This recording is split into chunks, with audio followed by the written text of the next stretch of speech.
Bueno, pues buenas tardes, compañeros y compañeras. Bienvenidos a nuestra quinta conferencia del Seminario Seguridad e Higiene. El día de hoy nos corresponde revisar el tema de vacunas y variantes del virus SARS-CoV-2, que está a cargo del doctor Juan Joel Mosqueda Gualito, profesor e investigador de la Facultad de Ciencias Naturales. Muchísimas gracias, doctor, por aceptar nuestra invitación y por acompañarnos el día de hoy. Sea bienvenido y el micrófono es todo suyo. Muchísimas gracias, Alma. Primero que nada, quiero agradecerle por la invitación para dar esta plática. Segundo, quisiera comentarles un par de cosas. Primero, cuando me pidieron que diera esta plática, pues me preocupé un poco porque, como ustedes saben, yo doy clases de inmunología a los chicos de licenciatura y de maestría y de doctorado, entonces estoy muy acostumbrado a utilizar términos muy complicados. Entonces dije yo, bueno, esta plática la quiero hacer un poco más sencilla, pero no es fácil. Por lo tanto, por favor, si hay algún término que ustedes no conozcan, con toda la confianza avísenme. También, aunque prácticamente la mayoría de mis imágenes están en español, tengo por ahí alguna que otra en inglés que ya no pude traducir. Pero si alguien no entiende y es importante que entiendan lo que dice la imagen, pues también pídanme que lo traduzca y con mucho gusto lo hago. Lo que yo quiero hacer es que sea una plática, una charla donde pues aprendamos qué son las vacunas, las ventajas y las desventajas, los pros y las contras, y lo que se sabe de las nuevas variantes del virus. Nada más para que estemos tranquilos con las dudas, yo se las puedo ir resolviendo. Pero sí me gustaría que fuera en el entendido de que cualquier cosa que no entiendan, por favor,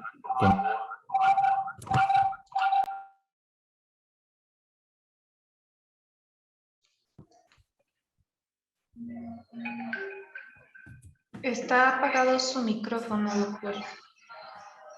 ¿Y todo este tiempo no he hablado, no me han escuchado nada? Sí, fue apenas hace como 5 segundos. Ah, bueno, y qué susto, dije yo, ya me eché. No, sí lo escuchamos. Sí están viendo ahorita la presentación Sí, la vemos bien. y ya está en modo de presentación aquí. Sí. Bueno, entonces vamos a comenzar. Yo les quiero hablar un poco sobre vacunas y variantes del virus SARS-CoV-2. Les comento que pues doy clase de inmunología, principalmente inmunología veterinaria, y ahorita estoy participando en un proyecto de desarrollo de vacunas contra el SARS-CoV-2. Pero no soy médico humano, entonces no voy a poder resolver preguntas muy técnicas en cuestión de medicina humana. Déjenme ponerlos en contexto de la historia de las vacunas. Yo creo que es muy importante que entendamos por qué los humanos sabemos hacer vacunas. Fíjense en esta pintura que tiene ya por ahí muchos años. Es una pintura de una tragedia de la historia griega que describe la plaga de Atenas en la guerra del Peloponeso. Esto lo describe un historiador griego que se llamaba Tucídides. Tucídides hace una referencia escrita sobre un concepto llamado inmunidad. Pues resulta que Atenas estaba en guerra y estaba sitiada, y estaba en guerra, en una guerra del Peloponeso, muy famosa esta guerra, más o menos por ahí de 430 años antes de Cristo, y cayó esta plaga.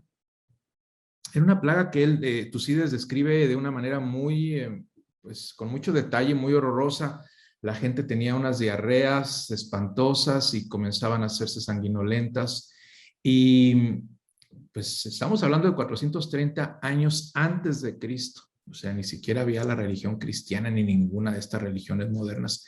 Entonces la gente de Grecia creía que las enfermedades eran castigos de los dioses. O sea, si alguien se enfermaba es porque un dios lo había castigado por haber hecho algo malo. Entonces imagínense, la gente cuando se enfermaba, pues las demás personas la veían que algo malo había hecho, por eso lo habían castigado, y entonces tenían que ir a los templos a pedir perdón por aquello malo que habían hecho. Entonces estas personas, cayó esta plaga ahí y estas personas iban a los templos a pedir perdón y el perdón no se les concedía y morían ahí en el templo y morían solos porque pues nadie los quería ayudar porque habían sido personas castigadas. Eran muertes muy dolorosas, tardaban días porque quedaban sin comer, nadie les podía dar de comer y todo lo que comían pues lo vomitaban o tenían estas diarreas terribles. Pero Tucídides describe algo muy interesante.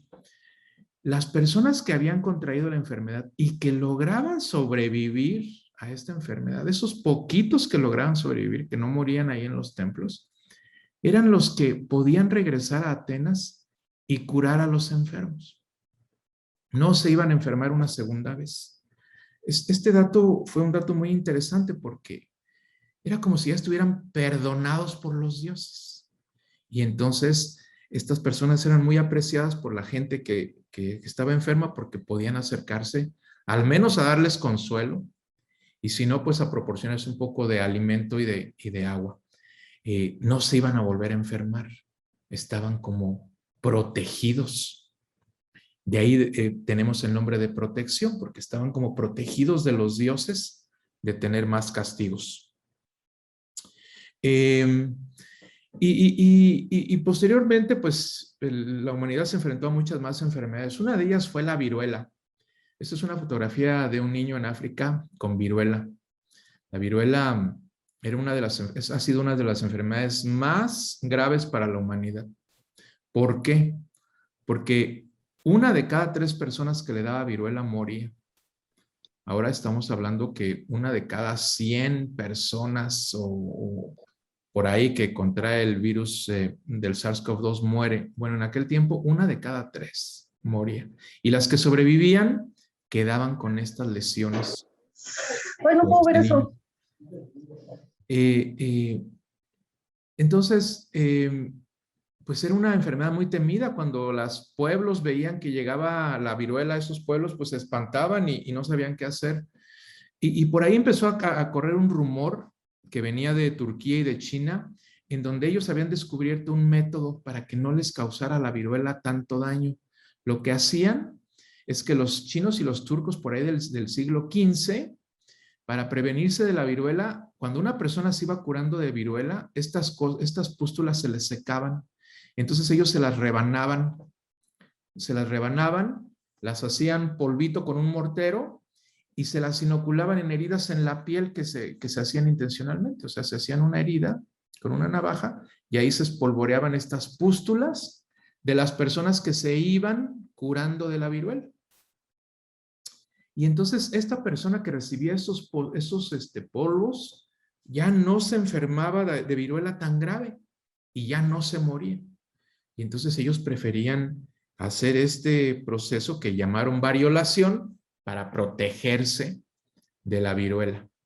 Fue tan famoso este método que una persona, una mujer que estaba casada con el embajador del Reino Unido en Constantinopla, en aquel momento Constantinopla es lo que hoy conocemos como Turquía, Lady Mary Wortley Montagu.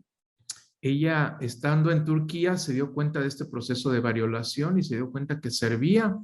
Entonces, pues quiso convencer a los reyes de Inglaterra que aplicaran el proceso de variolación en Inglaterra, pero imagínense, los reyes obviamente rechazaron el proceso porque, pues, ¿cómo iban a inocularle a la gente pústulas de gente con viruela? Eso pues, era como inaceptable.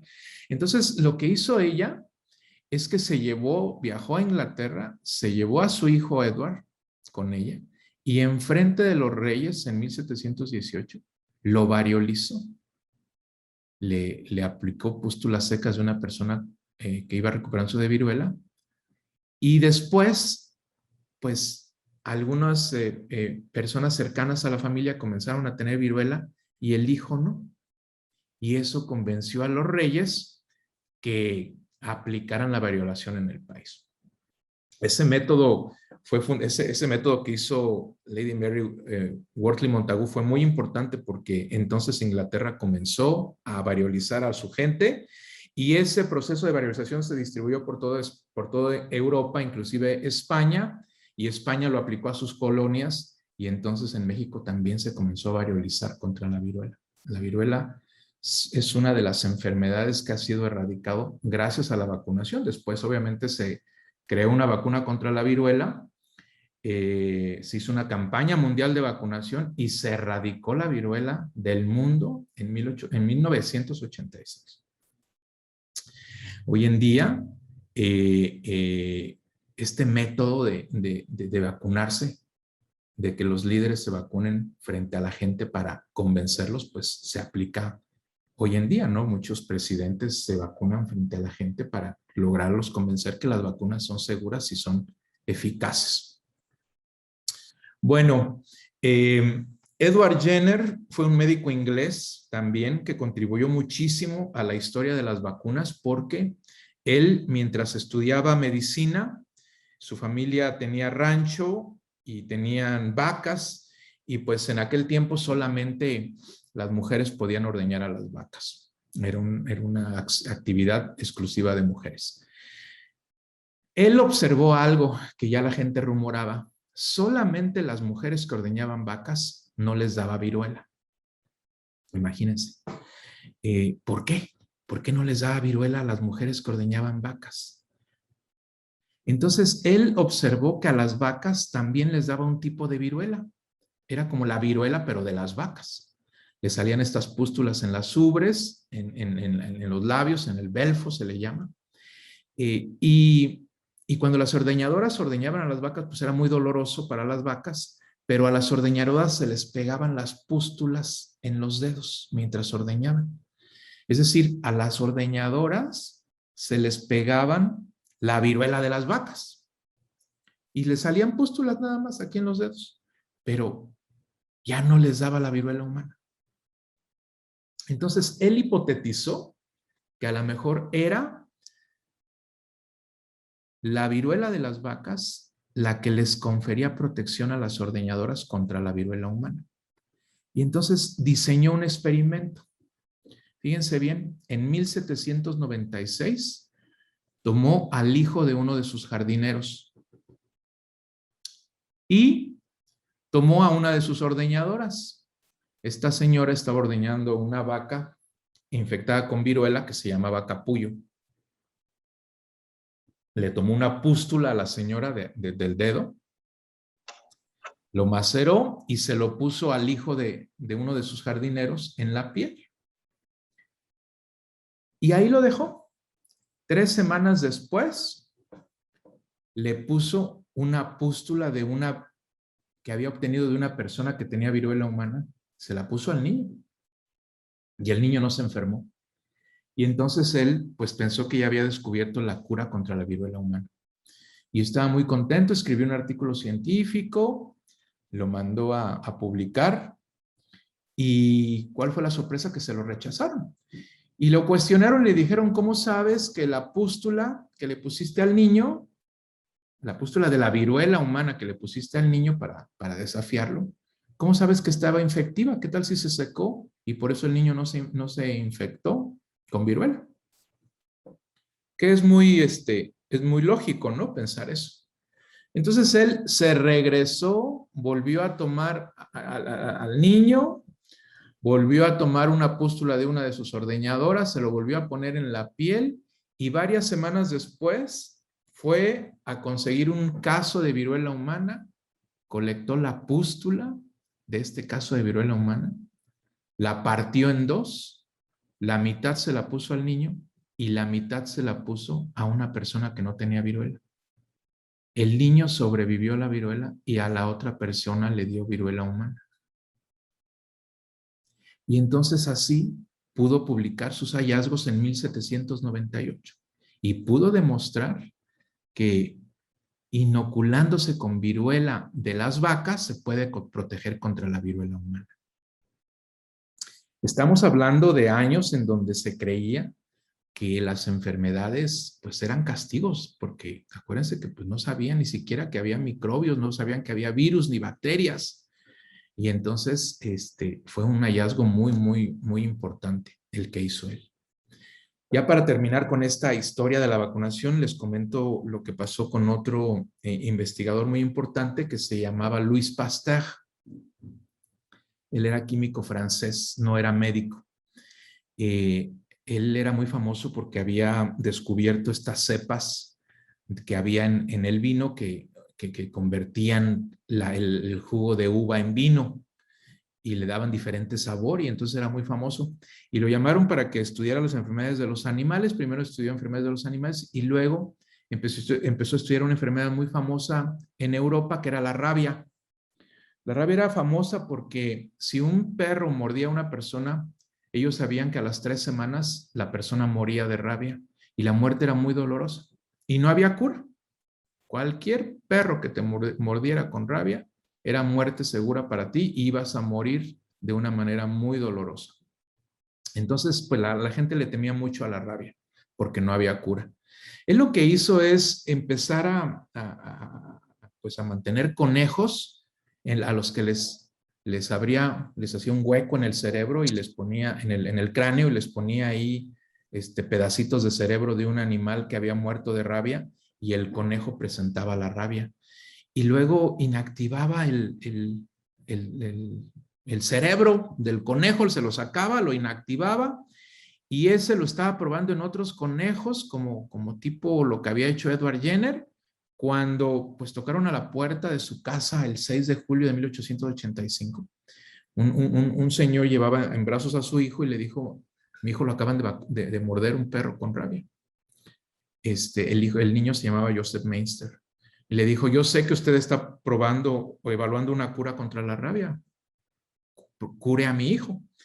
Él no era médico, entonces no lo podía curar. Le dijo: mi vacuna está en experimentación, déjeme pues intentarlo. Entonces le aplicó cerebros de conejos inactivados que habían padecido rabia, y el niño se curó. Y eso, pues a partir de ese momento se empezó a desarrollar un método para curar contra la rabia. Y de hecho, este método de que se pueda salvar a una persona contra la rabia vacunándolo después de que haya sido mordido por un perro con rabia es algo que ocurre solamente en la rabia. En las demás enfermedades no te puedes vacunar después de haberte infectado, porque ya no sirve de nada. Y este método fue adoptado por muchos países. Hoy en día ya hay vacunas contra la rabia que no son tan complicadas como la vacuna que desarrolló Louis Pasteur, pero eso inició la revolución pasteuriana, porque entonces toda la gente se dio cuenta que podía hacer vacunas contra muchas enfermedades. Ok, espero que no los haya aburrido con tanta historia, pero yo creo que es importante que entendamos un poco cómo es que ha sido la historia de las vacunas. No ha sido tan fácil. Y ha tomado mucho tiempo. ¿Y qué tan importantes son las vacunas, no? ¿Qué tan importantes son las vacunas? Bueno, ya se sabe desde hace algún tiempo que después del agua potable, que es un derecho humano básico, las vacunas han sido lo que más ha tenido un impacto en la salud de las personas hoy en día, después del agua potable. O sea, imagínense. Es muy interesante este hecho, que la gente ha logrado incrementar sus tiempos de vida porque ha logrado tener agua potable, pero también porque ha logrado tener vacunas. Sin las vacunas y sin el agua potable, ni ustedes ni yo estaríamos platicando aquí, porque no sé qué edad tengan ustedes, pero antes, hace al menos 200 años, fíjense, hace 200 años, el promedio de vida de las personas era de 36 años. A los 36 años se morían. Hace apenas 200 años. Entonces, el agua potable y la vacunación ha incrementado muchísimo la expectativa de vida. El tercer producto más importante después de las vacunas son los antibióticos. Muy bien. Y esto lo podemos ver reflejado aquí. ¿qué tan exitosas han sido las vacunas? Miren, este cuadro a lo mejor es un poquito complejo de entender, pero si se pone atención no es tanto. Este cuadro describe las enfermedades en Estados Unidos de las personas y el efecto de la vacunación. Aquí están las enfermedades más importantes: la viruela, la difteria, el sarampión, las paperas, la tosferina, la polio, la rubiola, el tétanos. Aquí están los casos que había en Estados Unidos al año antes de que hubiera vacunas. Para la viruela, 48,000 casos. Para la difteria, 175,000. Para el sarampión, 500,000 de casos. Y así. Una vez que hubo vacunas, vean ustedes el número de casos. Pero vean aquí el porcentaje de reducción. ¿Qué tanto se redujo? Entonces, las vacunas redujeron al 100% el número de casos de viruela. Al 100% el número de casos de difteria, de polio y de rubiola. Y 99.90, o sea, pues casi 100%, todas las demás enfermedades. Es increíble que haya gente que crea que las vacunas no sirven o no protegen o son peligrosas, cuando todos los datos que tenemos afirman que las vacunas nos han protegido y nos siguen protegiendo contra las enfermedades. Bueno, después de eso, les quiero ahora pues hablar un poquito de vacunas. Y para hablar de vacunas les tengo que hablar de inmunología. Y entonces les tengo que dar un mini curso básico de inmunología. No quiero que salgan aquí inmunólogos expertos, pero sí necesito que entiendan unos conceptos básicos. Para hacer esto un poco más ameno, les necesito hacer unas preguntas. Fíjense, ¿alguien me puede decir qué es una vacuna? ¿Qué entienden como vacuna? Pueden levantar la mano o comentar en el chat. Gracias.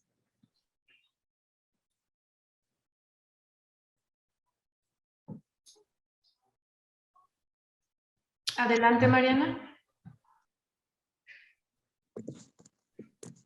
Buenas tardes. Pues yo entiendo que es como un conjunto de como reactivos para el cuerpo para defendernos de algunas enfermedades. Ok, bueno. ¿Alguien más? Esos reactivos que dice Mariana, ¿alguien más sabe qué podrían ser para protegernos? Laura, por favor. Sí, quizás sea la misma enfermedad o enfermedad asociada en específico de lo que quieran defendernos, pero es como para predisponer a nuestro sistema inmunológico de esa enfermedad, ¿no? Y entonces el sistema se active y sepa producir, no sé, que produce algo que diga, cuando entre esa enfermedad, ya sepa el sistema que es eso en específico y sepa cómo defender a nuestro cuerpo. Bueno, ok. Sí, son buenas definiciones. La que yo tengo aquí es esto, fíjense, es un preparado. ¿Qué es preparado? Pues es como un algo, ¿no?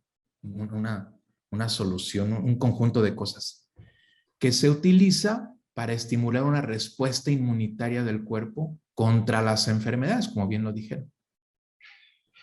Y las vacunas generalmente se administran mediante inyecciones con aguja, no siempre, pero la gran mayoría de ellas se administran, algunas otras se dan por vía oral y algunas se rocian en la nariz. Entonces, bueno, por ahí vamos bien. Quiero hacerles otra pregunta. ¿Alguien sabe qué es? Las vacunas generan inmunidad. Ahí dice, estimulan respuesta inmunitaria, generan inmunidad. ¿Alguien sabe qué es inmunidad?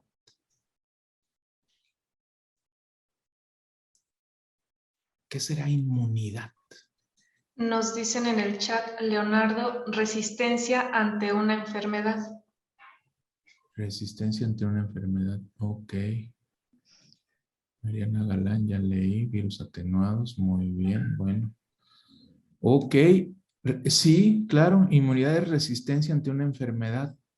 Es protección contra la enfermedad.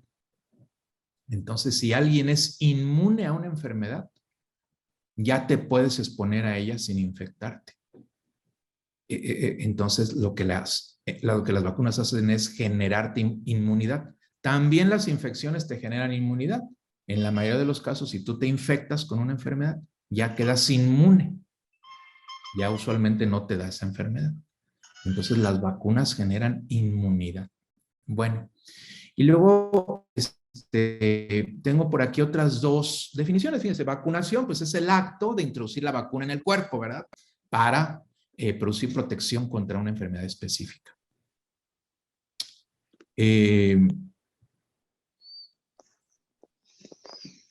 Ok, muy bien, estoy leyendo sus comentarios. Y la inmunización es el proceso mediante el cual la gente se protege contra la enfermedad.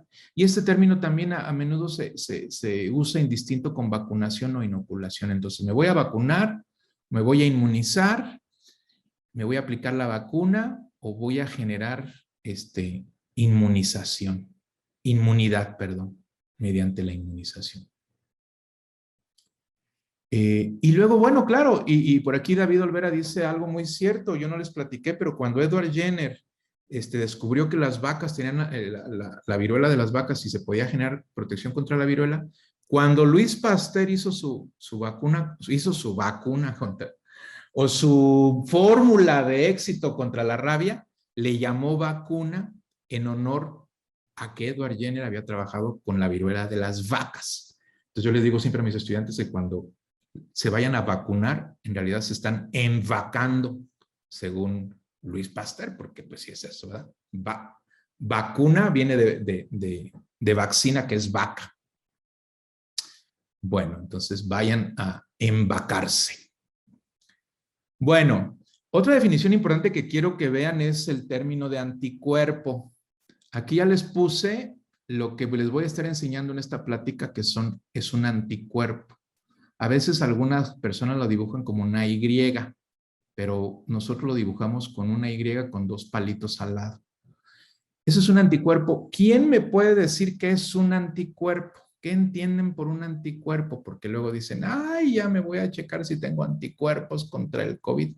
O, ay, creo que mis anticuerpos están bien bajos o no sé. Y entonces yo no sé qué es un anticuerpo. ¿Quién me puede decir qué es un anticuerpo? ¿Como defensas? Como defensas, bueno, si estuviéramos en mi clase de inmunología, les diría, entonces las defensas de mi carro son anticuerpos.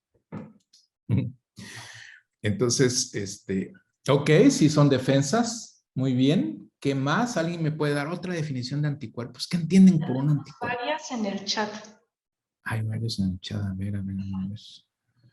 Sustancias que genera el sistema inmunitario para combatir una infección. Unas sustancias creadas por los linfocitos. Proteínas que forman parte del sistema inmunológico. Orales, muy bien. Ok, Marta Alicia levantó la mano.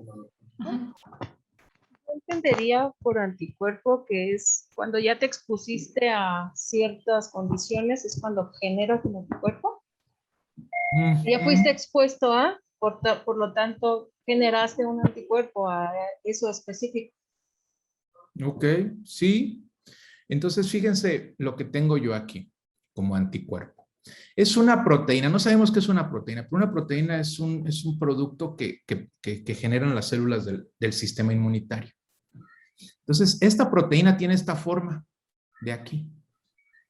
Y la mayoría de los anticuerpos circulan por la sangre, pero también tenemos un tipo de anticuerpos en las lágrimas, en la saliva, en el moco.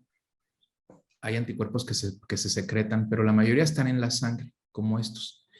Y reconoce, fíjense, tiene la cualidad de reconocer sustancias extrañas como bacterias y virus. Y las neutraliza. Aquí está esta otra palabra rara.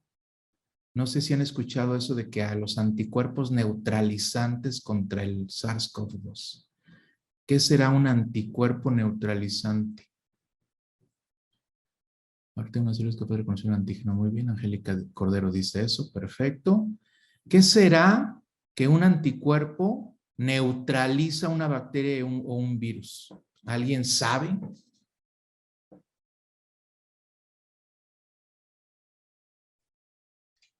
Adelante, Brenda. Pues yo creo que es como que le quitan el efecto, ¿no? Que hace negativo al cuerpo. Ok, muy bien. Entonces, impide que, aquí en el chat también la gente está diciendo que encapsula o que el virus interfiere con su capacidad, le quita el poder, inactiva a la gente. Bueno, esta palabra neutralización implica todo eso, o sea, impide que el virus realice su función o impide que una bacteria realice su función, cualquiera que ésta sea. Entonces, claro, les quitan el poder. Y entonces, fíjense, después de que te expones a una sustancia extraña llamada antígeno, se generan anticuerpos contra ese antígeno. O sea, cuando a ti te vacunan con un antígeno, tú generas anticuerpos contra el antígeno o contra la vacuna. Es lo mismo, ¿no? Porque ya dijimos que la vacuna está compuesta de esas sustancias extrañas que se parecen a la enfermedad. Entonces, circulan por la sangre y van generando protección contra las infecciones después, cuando tú te vayas en el futuro a enfrentar contra el verdadero, pues la verdadera enfermedad. Ok, entonces no se les vaya a olvidar eso. Es una proteína, es una sustancia que se produce por las células del sistema inmunitario contra partes de los virus y las bacterias y los hace y los inhabilita o les quita esa fuerza o ese poder para causar enfermedad. Y entonces, bueno, la neutralización viral también se la necesito explicar con más detalle porque eso se refiere a la pérdida de la capacidad infectante del virus. Eso ya ustedes me lo acaban de decir. ¿Por qué? Pero ¿por qué le quita, no? ¿Por qué le quita esa capacidad? ¿Alguien sabe por qué los anticuerpos le quita esa capacidad a los virus y a las bacterias de causar enfermedad?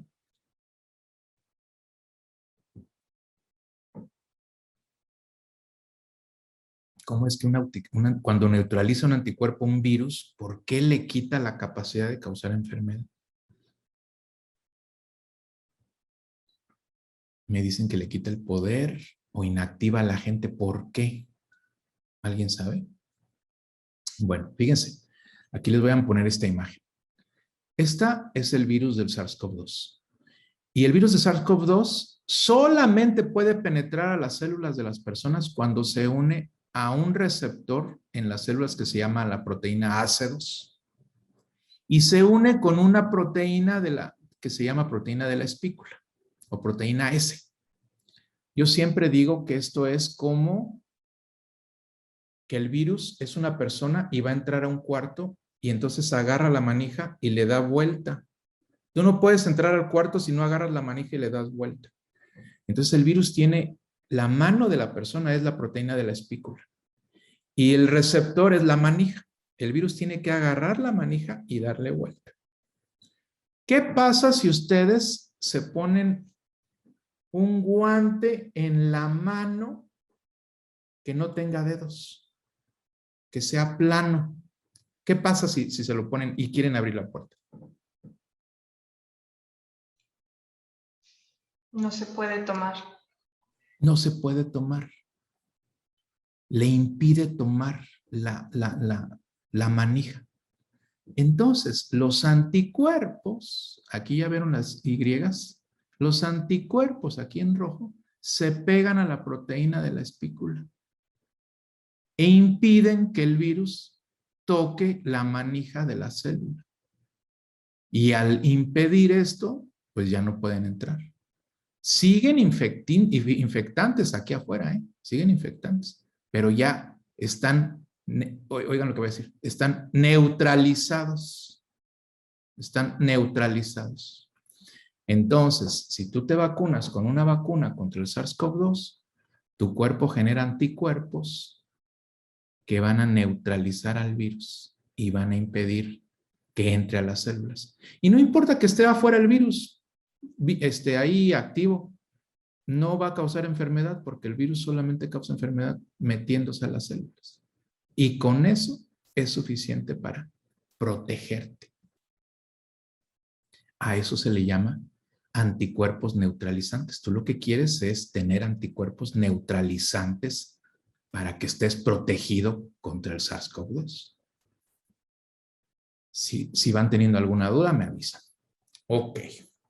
Y entonces, pues, nosotros queremos hacer vacunas contra las enfermedades y queremos hacer vacunas ideales. Yo me imagino que ustedes ya están súper enterados que cuando la gente se vacuna contra el SARS-CoV-2, que tuvo fiebre, que le sintió bien mal, que le dio no sé qué, que sintió que ya no la veía, que... Bueno, esto es porque las vacunas generan una reacción inmunitaria. Y nosotros quisiéramos que no generaran ninguna reacción inmunitaria, ningún efecto adverso, pero no es tan fácil. Entonces, ¿qué características tiene que tener una vacuna ideal? Fíjense, que sea 100% segura, o sea, que todas las personas que se la pongan, a ninguna le pase nada. Que una sola dosis sea suficiente, porque eso de regresar otra vez a que te piquen, pues está bien canijo. Que sea de administración fácil, porque imagínense los millones y millones de vacunas que se requieren, y de jeringas y de agujas y de algodón y de gente que aplica. Entonces necesitamos una aplicación más fácil. Que se almacene por tiempo indefinido a temperatura ambiente, porque las vacunas de ahora, si no están almacenadas a menos 80 grados, las de RNA, sí mínimo a 4 grados centígrados, y es un lío tenerlas refrigeradas todo el tiempo. Que se produzcan de manera fácil y barata. Hoy en día las vacunas, sobre todo las de RNA, son carísimas, cuestan más de $20 cada dosis. $20 por 2 dosis por cada persona, imagínense lo que se está gastando en el mundo. Alguien está pagando por ese dinero. Que sean capaces de conferir inmunidad de larga duración, o sea, idealmente que te vacunes de niño y que ya nunca más te vuelvas a vacunar, como pues estas vacunas tan exitosas como la del sarampión o la de la polio y todas esas, que una sola vacuna te protege contra todo. Bueno, les platico, no hay ni una vacuna en el mundo, ni una sola, que cumpla con todas estas características. Ni una. Y lo que les quiero decir con esto es que entonces tenemos que lidiar con las desventajas de las vacunas. ¿Cuáles son esas desventajas? O que unas son caras, o que tienen efectos adversos, como que te causan fiebre o te causan malestar, o que sean difíciles de mantener. Yo estaba leyendo que en Estados Unidos se están tirando muchas vacunas porque las pueden mantener solo poquito tiempo y ya la gente no se quiere vacunar allá, y las tienen que tirar porque se echaron a perder. Entonces imagínense tanto dinero tirado porque la gente no se las quiere poner y porque la vacuna no dura más tiempo, pues. Entonces, tenemos que entender eso, que las vacunas no tienen todas las características ideales, pero nos protegen. Y de alguna manera eso es más importante. ¿Cómo se desarrolla una vacuna? No me voy a meter mucho en este detalle. Toda la gente es candidata a vacunar, en este caso contra el COVID, aun siendo alérgica a la penicilina. Toda la gente es candidata a vacunarse, excepto que tengan alergias muy, muy severas. Pero la gente que tenga alergias sencillas se tiene que vacunar. Y como las vacunas no tienen antibióticos, pues no hay problema. ¿Cómo se desarrolla una vacuna? Una vacuna comprende 2 etapas amplias. Yo les quiero explicar esto porque yo sé que mucha gente piensa que las vacunas no están bien hechas. Y entonces les da miedo como que ponerse a lo que no está bien hecho, ¿verdad? Porque dicen, ay, no, si apenas hace el año pasado no teníamos la enfermedad y ya tenemos vacunas, ¿cómo las hicieron tan rápido? Bueno, déjenme platicarles todas las etapas que comprende desarrollar una vacuna. Comprende 2 etapas grandes. Una es el desarrollo preclínico. Este es un desarrollo más de investigación y se hace en laboratorios de investigación y en animales como mi laboratorio. Ahí se desarrolla la vacuna y ahí se prueba en animales. Y después viene el desarrollo clínico. Y aquí se tiene que evaluar en humanos. Y una vacuna no puede pasar al desarrollo en humanos si no pasó todo el desarrollo preclínico. Y entonces, ¿qué es el desarrollo preclínico? Por ejemplo, ¿qué hacemos en mi laboratorio? Ahí, por ejemplo, nos enfocamos a descubrir los antígenos que va a llevar la vacuna, a formular la vacuna, a dosificarla y a demostrar que sirve en modelos vivos. No podemos utilizar otra cosa más que animales. Y tenemos que utilizar animales porque tienen que montar una respuesta inmunitaria porque tienen que producir anticuerpos, si no, ¿cómo vamos a evaluar que la vacuna sirve, no? Entonces utilizan usualmente ratones o conejos o animales de laboratorio para probar que la vacuna sirve. Y tienes que producirla, fíjense, producir la vacuna bajo lo que se llaman buenas prácticas de laboratorio. Esto es muy importante porque quiere decir que un laboratorio tiene que estar certificado y cumplir con un montón de normas para que la vacuna pueda ser aprobada, en este caso en México por COFEPRIS, y te dejen probarla en personas. Y yo les quiero comentar que al menos la vacuna que tenemos en el laboratorio, todavía ni siquiera la tenemos aprobada en esta fase porque tenemos que cumplir con un montón de regulaciones de COFEPRIS. Entonces, cumplir con estas fases solo lo hacen pocos laboratorios en el mundo porque tienen todo un sistema de calidad en el laboratorio muy bien montado que aparte pues cuesta mucho dinero. Una vez que te aprobó el gobierno pasar la fase preclínica, pasas al desarrollo clínico y entonces aquí te deja pasar a la fase 1 donde te dejan tomar no más de 20, 30 o 40 personas a las que les vas a probar la vacuna como empezando desde cero. Muy poquitas personas pruebas y todos tienen que ser súper sanos, no deben de tener ninguna enfermedad, así tienen que estar súper saludables para garantizar de que si la vacuna no funciona, no es porque la persona tenía alguna condición. Entonces no te van, o sea, si tú, hay gente que me escribe, oye, ¿puedo participar en su fase de vacuna? No, porque en la fase 1 y 2 tienen que ser gente súper sanas, súper sanas. Y entonces aquí se evalúa, si pasa la fase clínica 1 y 2, pues aquí se les evalúa que las personas generen anticuerpos, que las personas no generen reacciones adversas serias, que cuánto les dura la inmunidad y todo este tipo de cosas. Pero eso se hace en no más de 100 personas. La fase 1 y la fase 2 no se hace más que en 100 personas. Y esto tarda 4 meses, 5 meses mínimo. Y después, si pasas la fase clínica 1 y 2, entonces haces una fase clínica 3. Y entonces aquí ya viene lo difícil, porque aquí ya tienes que juntar prácticamente miles de personas que quieran evaluarse tu vacuna. Y entonces, pues las empresas que están ahorita ya con estas vacunas, esas empresas reclutaron 30,000, 40,000 personas que quisieron probar su vacuna. Y tienes tú que demostrar que en esas 30,000, 40,000 personas, las personas que vacunaste se protegieron y las que no vacunaste se enfermaron porque pues esas personas ya viven su vida normal y aquí ya, pues algunas ya tienen alergias, ya están inmunodeprimidas, ya son grandes de edad o ya son relativamente jóvenes, entonces ya son susceptibles. Cuando una vacuna pasa a la fase clínica 3, ya vean todo lo que pasó. O sea, ya pasó un montón de pruebas. Y entonces todas esas pruebas se someten al gobierno y el gobierno dice, a ver, sí, ya pasaste la fase clínica 3, ya se puede aplicar tu vacuna. Todavía no se llama vacuna, pero ya las empresas pueden obtener una licencia para comercializar el producto.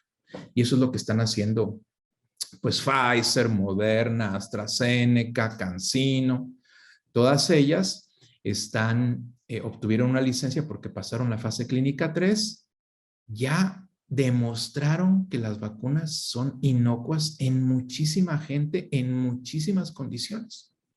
Ya es muy difícil que vaya a presentarse algún efecto adverso normal que el que pueda pasar, ¿no? Porque es obvio que como no son vacunas 100% ideales, ya vimos, pues a alguna persona en 1 millón o en 2 millones, algo le va a pasar. Pero eso no es por la vacuna, eso es por la persona. Y entonces, bueno, aún así estas vacunas que están hoy en día siguen siendo evaluadas en fase 4. ¿Y eso qué significa? Significa que ahora las personas vacunadas se siguen evaluando a ver si en 1 año, en 2 años logran, o sea, llegan a tener un efecto adverso. Y si no lo tienen, pues entonces ya se llama vacuna, ya se aprueba y ya el gobierno la puede meter en las regulaciones oficiales, como por ejemplo, obligarte a vacunar si quieres ir al trabajo, como a los niños, ¿no? Entonces, todavía no pueden obligarnos porque las vacunas no han pasado la fase 4, la gran mayoría. En Estados Unidos ya la vacuna de Pfizer ya pasó la fase 4, ya le concedieron el hecho de vacuna y ya el gobierno ya está considerando hacerla obligatoria para el que quiere ir a trabajar. Entonces, ese es un proceso de las vacunas. Las vacunas tardan muchísimos años. Vean ustedes la varicela. La varicela, cuando la persona dijo aquí, voy a desarrollar una vacuna contra la varicela, la primera persona que se la aplicó fue 28 años después. La vacuna contra la influenza, la primera persona que se la aplicó fue 28 años después de que una persona dijo, voy a realizar una vacuna contra la influenza. Y las otras por ahí andan, 15 años, 10 años. Esta vacuna de COVID, porque ya se tenían tantísimos experimentos hechos contra otra enfermedad que se parecía, que era el SARS-CoV-1, se avanzó tan rápido, pero de otra manera, imagínense tardarse 11 años en una vacuna y vivir 11 años en enclaustramiento porque no tienes vacunas. Entonces, esta otra gráfica que les quiero mostrar aquí es que la gran mayoría de las vacunas no pasan las fases clínicas. Vean aquí, miren, las que entran a la fase clínica 1, el 37% reprueba la fase clínica 1. Las poquitas que pasan la fase clínica 2, el 69% no lo pasan. Las que pasan a la fase clínica 3, el 42% no lo pasan. Y luego las que pasan a la fase clínica 4, el 15% lo falla. O sea, para que una vacuna sea aprobada, tiene que pasar tantas pruebas, que es muy difícil que una vacuna de fase 4 no funcione. Es muy difícil. Cuando ya te dicen, esta vacuna ya fue evaluada. Créanme que verdaderamente las evaluaciones se han hecho muy rigurosas. Y los gobiernos, la mayoría de los gobiernos que tienen sistemas de salud muy rigurosos, evalúan muy rigurosamente las vacunas que cumplan con todos los estándares y que hayan pasado todas las pruebas para dejarse aplicar a la población. No pueden arriesgarse a aplicar una vacuna que no está bien evaluada. Claro que hay otra cosa que es muy importante entender aquí, que estas vacunas que estamos ahorita teniendo son vacunas aprobadas bajo emergencia. Cuando una vacuna se aprueba bajo emergencia es que urge y entonces los estándares de eficacia se disminuyen. Por ejemplo, una vacuna se le permite que tenga 60% de eficacia bajo emergencia. Si no estuviéramos bajo emergencia, te pedirían 95% de eficacia. Pero necesitamos vacunas. Entonces los gobiernos dicen, bueno, vamos a desarrollar vacunas aunque no sean tan eficaces, pero mínimo protegen 60%. Claro que muchas de las vacunas que tenemos están muy por encima del 60%, ¿no? Están entre el 75 y el 85, 95% algunas. Entonces, por eso esa vacuna de Moderna la aprobó Estados Unidos porque tiene más de 90% de eficacia. Entonces, ojalá que eso haya quedado claro. De todos modos, si tienen alguna duda me avisan. Y entonces, ¿cómo funciona una vacuna? ¿Cómo funciona una vacuna?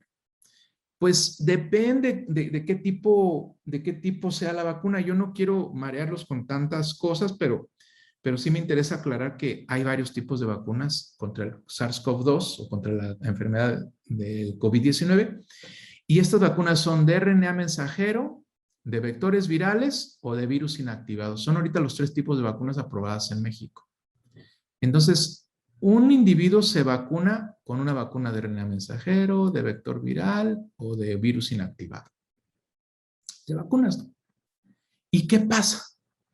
¿Qué pasa? Pues dependiendo de lo que te hayas vacunado, pero generalmente pues te la vacunan en el músculo, te la ponen en el músculo con una aguja. Y en el músculo es reconocida por las células del sistema inmunitario. Ahí tenemos células del sistema inmunitario. Tenemos macrófagos, algunas células dendríticas. El músculo no es el mejor sitio para poner una vacuna, pero es el más fácil de poner. es el más fácil de poner, entonces se pone fácilmente. Y ahí las células del sistema inmunitario reconocen a esta vacuna y entonces se lo llevan a los tejidos linfoides secundarios. Por ejemplo, se lo llevan a los nódulos linfáticos. Y nosotros tenemos nódulos linfáticos en la axila, aquí. También un nódulo linfático común, pues son las amígdalas, ¿no? Se te inflaman cuando te enfermas. También cuando te dan lesiones pulmonares o infecciones pulmonares, te duelen los nódulos de las axilas. Entonces, la idea es que se generen en esos nódulos las respuestas inmunitarias que producen muchísimos anticuerpos. Y se genera una respuesta primaria. ¿Cómo que una respuesta primaria? Cuando tú te vacunas, el sistema inmunitario responde, pero de forma pequeñita. Activa a las células que se llaman linfocitos que producen los anticuerpos. Y entonces vean aquí, tú te vacunas al día 0 y entonces comienzas a producir anticuerpos por el día 21 más o menos. O sea, sí produce anticuerpos desde antes, ¿eh? Desde acá empieza a producir anticuerpos, pero vean ustedes la cantidad de anticuerpos. Vean. Día 7 será por aquí, día 14, día 21. Y luego comienzan a bajar. Y dependiendo de la vacuna, pues tardan en bajar, porque esa es la primera dosis nada más. Es la primera dosis. Y luego, esto se llama respuesta primaria. Por eso siempre te dicen vacúnate, pero pues no te expongas al virus porque tienes la primera respuesta. Y tu respuesta es baja. Vean ustedes, aquí es baja. Aquí está la magnitud de la respuesta inmunitaria y aquí está baja. Y luego, algo que me interesa que quede claro es que se bajan los anticuerpos, pero no hay que preocuparse porque se bajan. ¿Por qué? Porque hay algo que se llama memoria inmunitaria. ¿Qué pasa con la memoria inmunitaria? Que la segunda vez que te vacunas, fíjate, te pones la misma dosis de vacuna en el mismo sitio y esperarías una respuesta así, ¿no? De este mismo tamaño. Pero no la tienes así, sino que en la segunda dosis la respuesta inmunitaria crece muchísimo. Los anticuerpos se disparan en producción, las células se producen muchísimo. Por eso la gente a veces le da sueño o se siente cansada porque estás produciendo un montón de células. Muchísimas células se están multiplicando que producen muchísimos anticuerpos. Y yo les digo a mis estudiantes, esto es algo, no sé si ya lo vieron en alguna otra clase, en alguna otra de estas sesiones, pero una célula, tenemos cientos de miles de células que producen anticuerpos. Y una célula produce 1000 anticuerpos por segundo. En un segundo se producen 1000. En otro segundo se producen 1000. En otros 1000. En otro 1000. 1000. ¿Cuánta energía necesitas para producir tantos anticuerpos? ¿Cuánta proteína necesitas consumir? ¿Cuánto alimento necesitas consumir?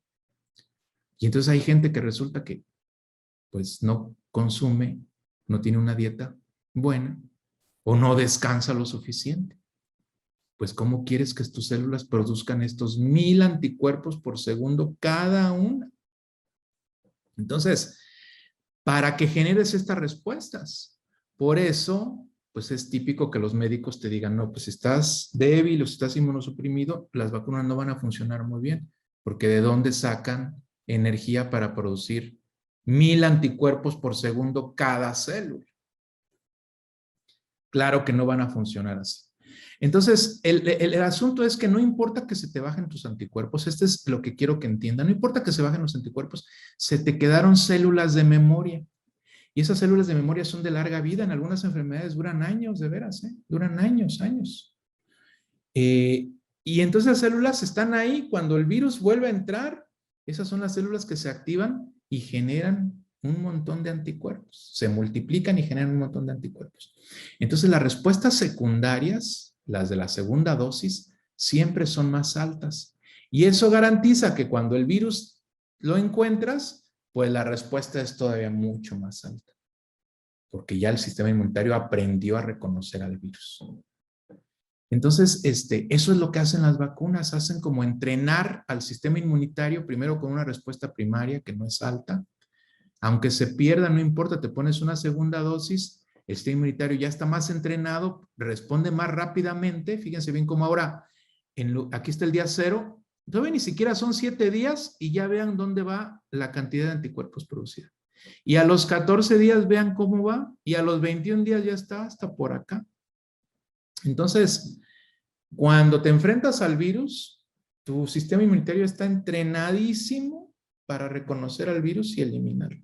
Por eso mucha gente ni se enteró que se infectó, ni se enteró, ni cuenta te diste. El otro día estaba yo platicando con un amigo y estaba ya, bueno, ahorita les platico eso, pero estaba, bueno, el asunto es que me llamó y me dijo, oye, ¿qué crees que salí positivo al SARS-CoV-2? No me digas, si estuvimos platicando un buen de rato y hasta unos chistes nos aventamos. Y yo ya estaba, pues ahí bien preocupado, pero yo ya estaba vacunado y ni siquiera nada sentí así de nada, de cero, de una molestia o algo, nada. Es muy probable que me haya infectado porque estamos a menos de 2 metros de distancia, estamos hablando de manera normal y lo estoy haciendo como por 1 hora y pues ni siquiera te das cuenta, pues. Bueno, entonces, aquí tengo entonces un video de neutralización viral. Déjenme dejar de compartir esto.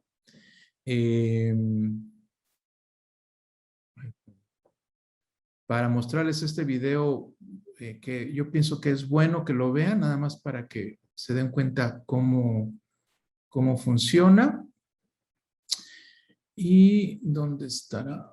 Ay, creo que lo borré de la liga que ya tenía.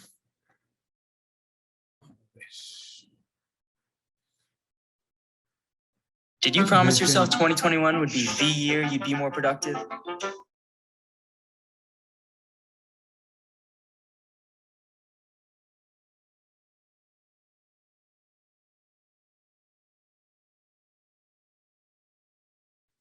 A ver, entonces vamos a ver si lo puedo poner. ¿Ya lo están viendo ahí? Sí. Bueno, este video es una animación y está padre porque está mostrándose lo que pasa dentro de un vaso sanguíneo. Aquí está el vaso sanguíneo por dentro, aquí están las células blancas y las células rojas. Y ahí se ven. Entonces van a ver cómo van a estar circulando. Fíjense. Circulan y ahí están los anticuerpos, pero también pueden entrar los patógenos.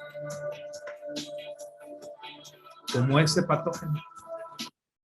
Ese patógeno tiene esos receptores. Como el virus tiene la proteína de la espícula, esos son sus receptores. Y con esos receptores, va reconociendo las células.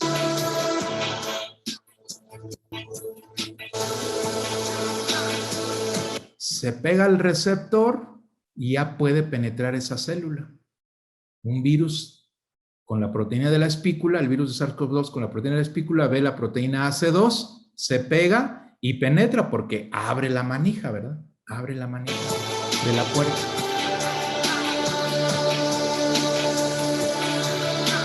Y bueno, así es como se causa la infección.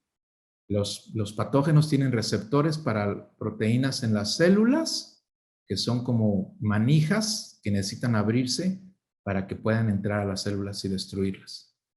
Pero, pues ahí están los anticuerpos. Esos anticuerpos se hacen específicos contra esos receptores.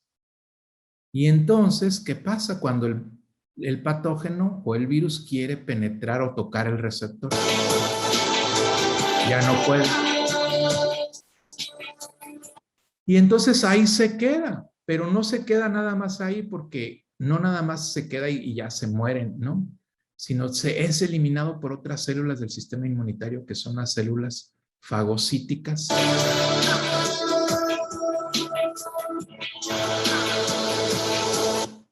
Que lo pueden fagocitar porque está unido a los anticuerpos afuera de las células. Los virus necesitan penetrar las células para evadir a las células fagocíticas, pero los anticuerpos impiden que entren y los exponen a las células fagocíticas que se los van pues, comiendo, literalmente. Eso es lo que pasaría en una respuesta inmunitaria exitosa cuando la gente ya se vacunó contra el SARS-CoV-2. Bueno, ahora sí voy a seguir compartiendo mi pantalla. No sé si hay alguna pregunta, pero me avisa. Bueno, entonces, ¿qué tan importantes son las vacunas? Todavía no tenemos cifras tan contundentes, pero sí ya tenemos cifras relativamente obvias. Esta imagen es al día de hoy. Ustedes ya se van a ser expertos de SARS-CoV-2 porque ya vi que les dieron varias pláticas de los números de casos. Ese es el número de casos a nivel mundial. Ahorita van 223 millones de casos a nivel mundial y 4,5 millones de muertes a nivel mundial. 4,5 millones de muertes es una ciudad grande. Es una ciudad grande en el mundo que ya se perdió. Si en Querétaro tenemos 2 millones, imagínense, se perdieron 2 ciudades de Querétaro. O sea, con la gente que se murió, pudiésemos poblar a 2 ciudades del tamaño de Querétaro. A nivel mundial, imagínense la desgracia que está causando este virus. Pero algo muy interesante, aquí en esta tabla se ven los casos de muertes, ¿verdad? Cómo comenzaron a incrementar. Y aquí en verde se ven los casos de vacunas, los casos de personas vacunadas. Y vean cómo conforme comienza a incrementarse los casos de vacunación en el mundo, el número de muertes ya no siguió creciendo. El número de casos de personas infectadas no ha disminuido, pero el número de muertes ya no siguió creciendo. Uno esperaría que la curva fuera más arriba, más arriba, más arriba, más arriba. Pero la vacunación está impidiendo que la gente muera. Y en México, bueno, en México al día de hoy, así estamos bien.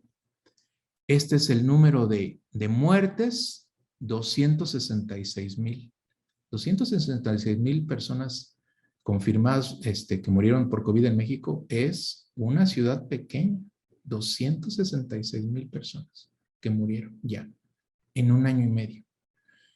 Pero vean ustedes lo que ha pasado. Después de que se implementó la vacunación, que son los casos en México de las personas vacunadas en verde, vean otra vez el número de muertes. Esta es la primera ola, esta es la segunda ola. La tercera ola debería de ir más arriba, como el número de casos. Pero ya no se nos están muriendo. O sea, la vacunación al menos está impidiendo que la gente se muera. Y eso es muy importante, porque pues sí se están enfermando, pero ya ni siquiera están yéndose al hospital, ya ni siquiera se están intubando, y lo más importante es que ya no se están muriendo.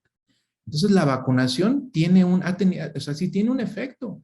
No son vacunas ideales, porque no hay vacunas ideales, pero sí están teniendo un efecto en la salud humana y en la salud de las personas, y están protegiendo a los débiles, están protegiendo a las personas de la tercera edad, y se está viendo reflejando en estas estadísticas. Y eso que miren, apenas este año comenzaron a vacunarnos, ¿no? Y apenas llevamos 89,500 dosis, aunque ya llegaron más de 1 millón de dosis, pero muchas personas no han recibido todavía la segunda dosis. Ok.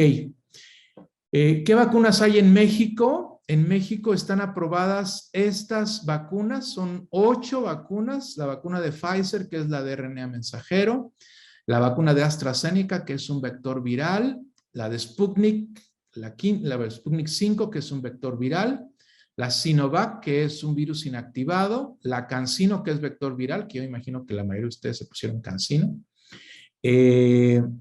la Covaxin, que es virus inactivado, la Johnson, que es un vector viral, y recientemente se acaba de aprobar Moderna, que es de RNA. Esos son los tipos de vacunas que hay. Aquí están los números de dosis. La CanSino, que le pusieron a los profesores, y la Johnson son de 1 dosis, aunque por ahí leí que la empresa que produce esta vacuna, CanSino, dijo que a lo mejor va a ser necesario que nos apliquemos una segunda dosis, porque parece que una sola dosis no confiere protección suficiente, pero todavía no está como confirmado oficialmente, pero creo que ya están en preparativos para hacerlo oficial. Los datos que están aquí de porcentajes de eficacia son datos, por ejemplo, fíjense los datos de hospitalización. Son muy altos los índices de protección. Quiere decir que te protegen. A lo mejor no te protegen tanto que te infectes, ¿verdad?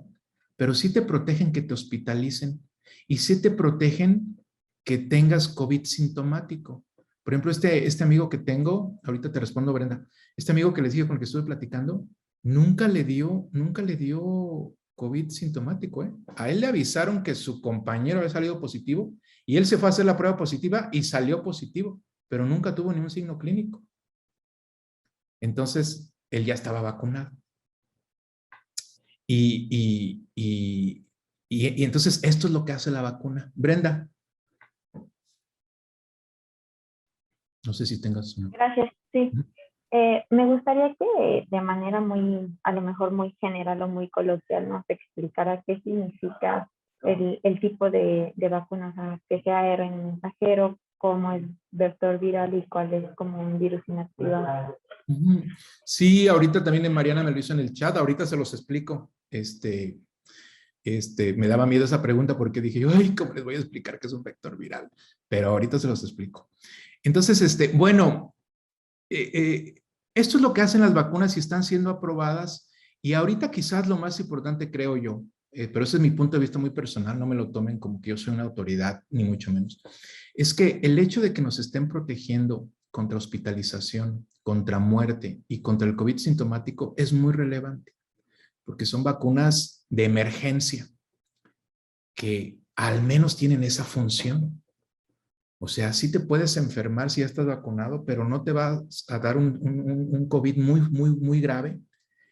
Y lo único malo de eso es que si estás al lado de una persona que no se ha vacunado, una persona susceptible, pues sí, esa persona sí se puede infectar, pero al menos tú ya no, y te va a durar muy poco la infección y vas a transmitir menos el virus que si no estuvieras vacunado. Entonces, cumplen las funciones más importantes ahorita, que son, pues, mantenernos vivos y mantenernos alejados de los hospitales y que no se saturen los hospitales, que es lo más importante, porque hospitales saturados donde no te pueden atender porque no hay medicamentos o no hay camas o no hay enfermeras, pues es lo peor que te puede pasar. Entonces, las vacunas que están aprobadas, todas cumplen esa función, todas cumplen esa función. Entonces, bueno, ¿no? ¿Cómo funcionan esas vacunas? Fíjense, aquí está, ya no me voy a poder regresar tanto, pero aquí tenemos la Sinovac y la Covaxin. ¿Alguien se puso Sinovac o Covaxin aquí de este grupo? Creo que no, ¿verdad? No ha llegado a Querétaro. Entonces, esas son de virus inactivados. Y luego está la AstraZeneca, la Sputnik, la CanSino y la Johnson, que son de vector viral. Y luego la Moderna y la Pfizer. Sí, ahorita les respondo esas preguntas. Entonces, esta es una vacuna de virus muerto. ¿Qué es una vacuna de virus muerto? Se toma el virus, se aísla el virus como tal, el virus que causa la enfermedad, se aísla, y se le ponen unas sustancias que lo inactivan. En realidad la palabra virus muerto es una mala palabra porque los virus, para empezar, no son células, no están vivos. Entonces, el término virus muerto está mal aplicado, pero se usa. Son partículas infectivas y se les quita la capacidad de causar enfermedad. Y entonces te vacunan con los virus ya inactivados. Y entonces tu sistema inmunitario pues ve como si fuera el virus verdadero y monta una respuesta inmunitaria. Esas vacunas son vacunas tradicionales, la vacuna contra la rabia, todas las vacunas de virus así son, con virus inactivados. Son muy efectivas tradicionalmente. Nada más que pues ya se usan otro tipo de vacunas de más modernas, por así decirlo. Entonces estas vacunas ya han pasado como a segunda pues generación. Las de primera generación ahorita son las que nos están aplicando. Entonces, cuando te ponen el virus muerto, tu sistema inmunitario lo ve como si estuviera vivo, pero no está vivo, no causa enfermedad y genera anticuerpos contra el virus. Y así funcionan, digamos, las de virus muerto. Bueno, ¿qué pasa con las de vectores virales? Las de vectores virales son vacunas como complejas de describir porque un vector viral es como si se hiciera un virus de mentiritas. Vean aquí. Las compañías crean un virus como de mentiritas. Entonces toman el cascarón de un virus. En este caso puede ser el virus que causa el catarro en los chimpancés o en las personas y le toman el puro cascarón, el cascaroncito nada más. Y a ese virus le meten el DNA del SARS-CoV-2. Y aquí se puede ver, ¿no? A ver, aquí. Se puede ver cómo le meten el DNA del SARS-CoV-2 y este virus, en lugar de producir sus proteínas de ese virus, produce la proteína de la espícula del SARS-CoV-2. Entonces, no es el SARS-CoV-2, es como un virus de mentiritas con la proteína de la espícula del virus SARS-CoV-2. No sé si eso queda claro. Bueno, entonces, es como si entonces es padre porque el sistema inmunitario ve un virus, tiene la forma de virus. Y eso es padre porque engaña al sistema inmunitario creyendo que es un virus verdadero, porque tiene la forma idéntica. Pero ese virus no se puede replicar ni puede hacer nada porque no es un virus, pues es como un monigote. Entonces, vean, aquí está el virus, le ponen el segmento de la proteína de la proteína S y el virus comienza a producir la proteína S como si fuera su proteína, pero pues no es su proteína. Y eso es lo que te ponen a ti. Y cuando te lo ponen en el músculo, entonces las células que están ahí en el músculo lo ven como virus y montan una respuesta inmunitaria contra él. Nada más que ese virus no se replica. Este es un vector viral no replicativo. Hay vectores virales replicativos, pero para las vacunas de SARS-CoV-2 no hay vacunas de SARS-CoV-2 de vectores virales replicativos. Ahorita no se las voy a explicar esto porque no tiene caso. El que tenemos es el virus, el vector viral no replicativo. Es un virus que es un vector viral que te lo ponen y ya se lo lleva el sistema inmunitario y nadie nunca se puede replicar ni nada. Entonces, estas vacunas son muy efectivas porque engañan al sistema inmunitario de que verdaderamente se está viendo a un virus. No sé si alguien tenga alguna pregunta sobre estas vacunas de vectores virales. La CanSino es una vacuna de vector viral. La AstraZeneca es una vacuna de vector viral. La AstraZeneca tiene una cápside o un cascaroncito de un virus del catarro de chimpancé y la CanSino tiene el cascarón de un virus del catarro humano. Y entonces, a veces las desventajas de estas vacunas es cuando la gente ya les dieron estas enfermedades adenovirales, a veces ya tiene anticuerpos contra esos cascarones y a veces no funcionan muy bien estas vacunas. Pero ahorita se ha visto que no tienen tanto problema. El único problema es que causan reacciones adversas pues complicadas, ¿no? La gente se queja mucho cuando le pusieron la CanSino o las que le están poniendo la AstraZeneca. Tienen muchas reacciones fuertes porque el sistema inmunitario logra detectar que hay algo parecido a un virus y responde como si tuviera fiebre, como si tuviera una infección. Por eso la gente se siente pues mal, pero pues nada más se siente mal un par de días y ya. No sé si alguien tenga alguna duda sobre esta vacuna de vector viral.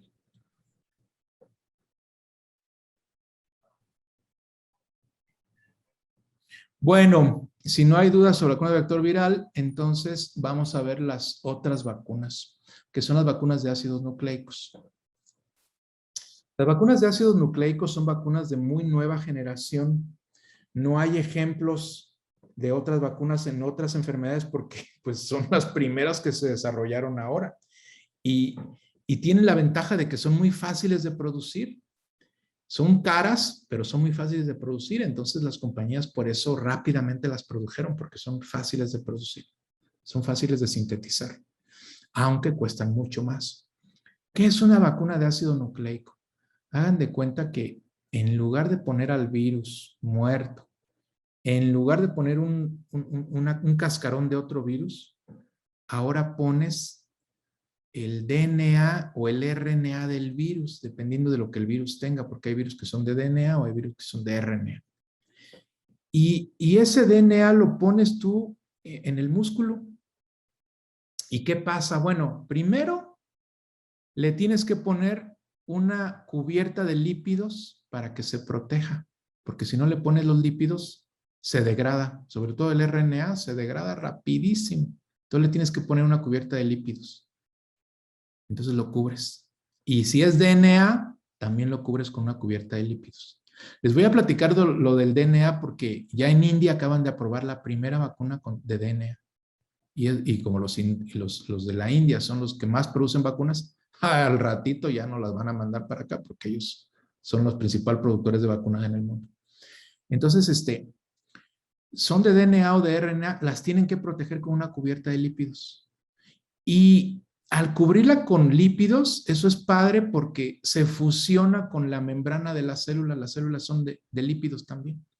Y entonces pueden atravesar la membrana. Si ustedes pusieran el DNA aquí o el RNA aquí, este RNA no puede pasar la membrana de las células. Pero al poner una cubierta de lípidos, los lípidos se mezclan con la membrana y pasan.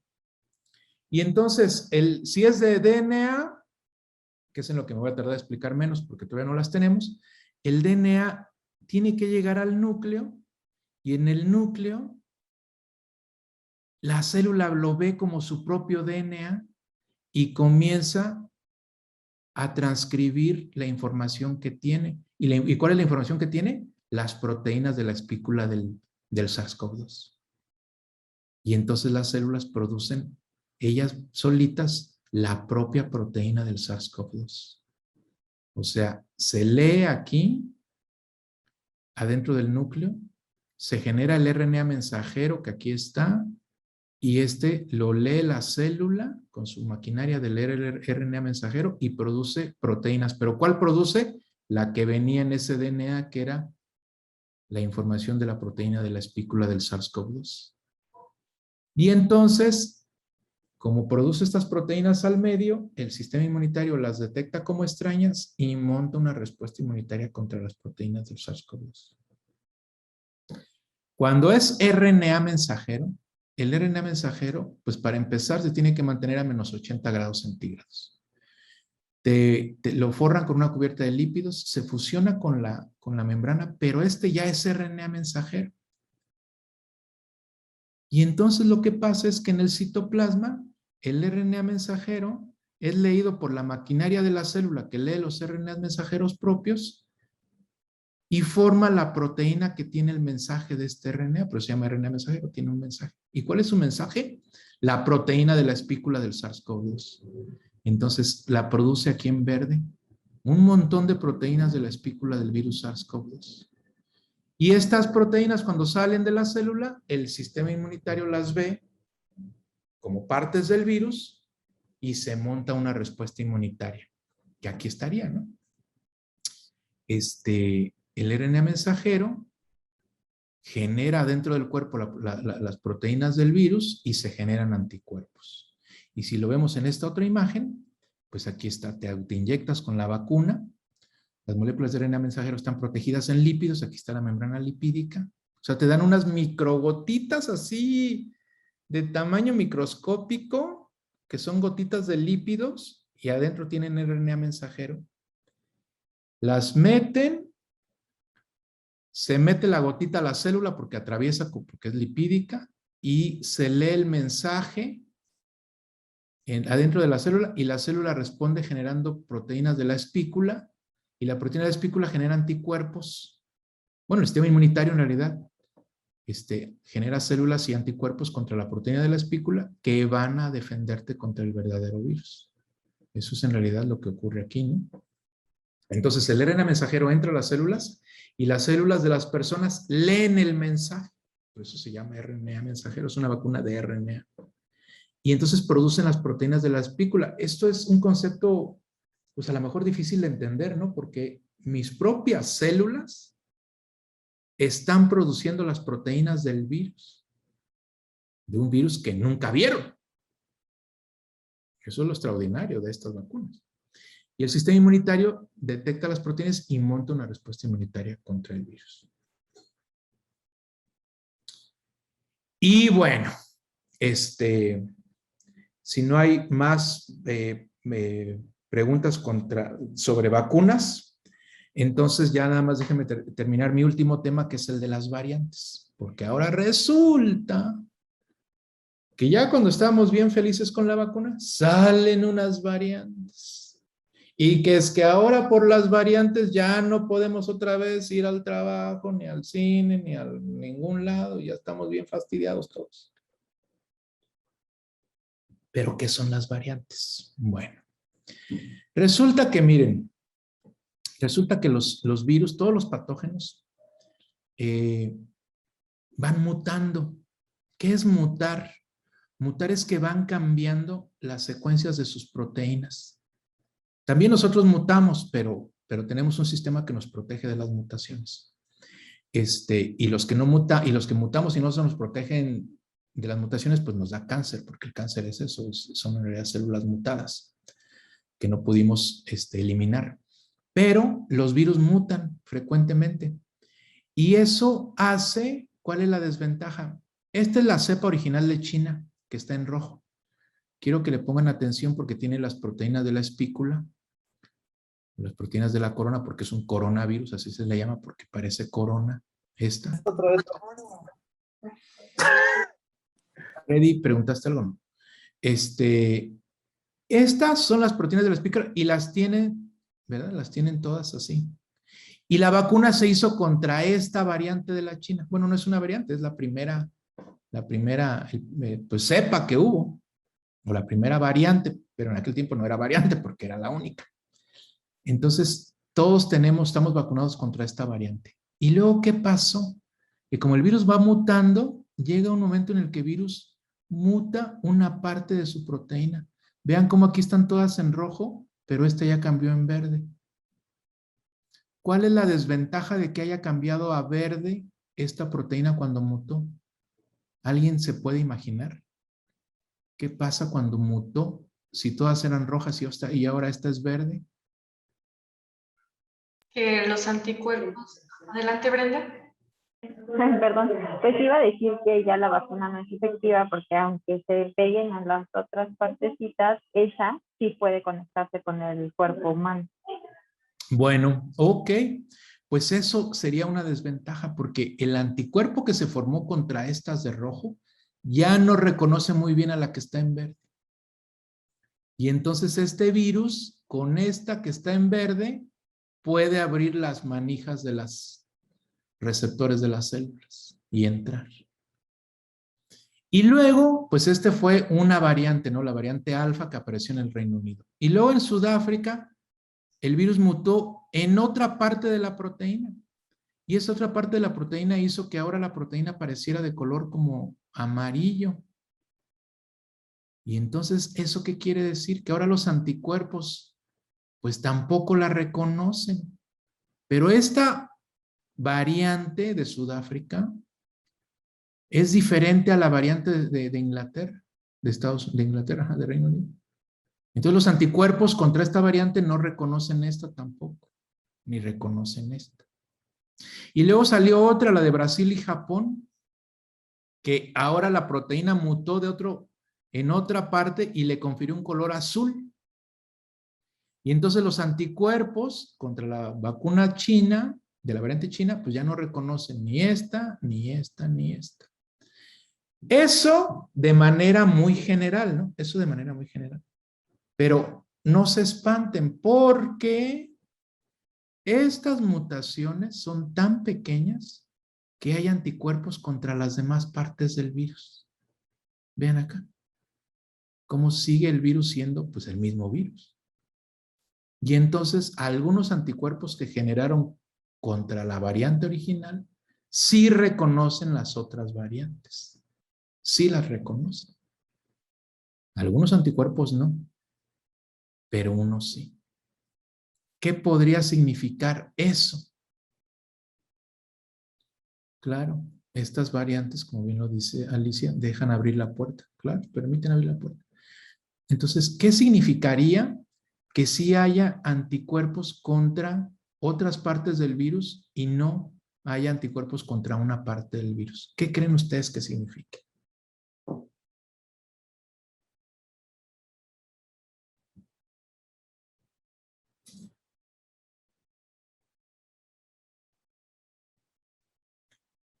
O sea, ¿qué implicaciones tiene para el cuerpo que tú te vacunes contra la variante de la China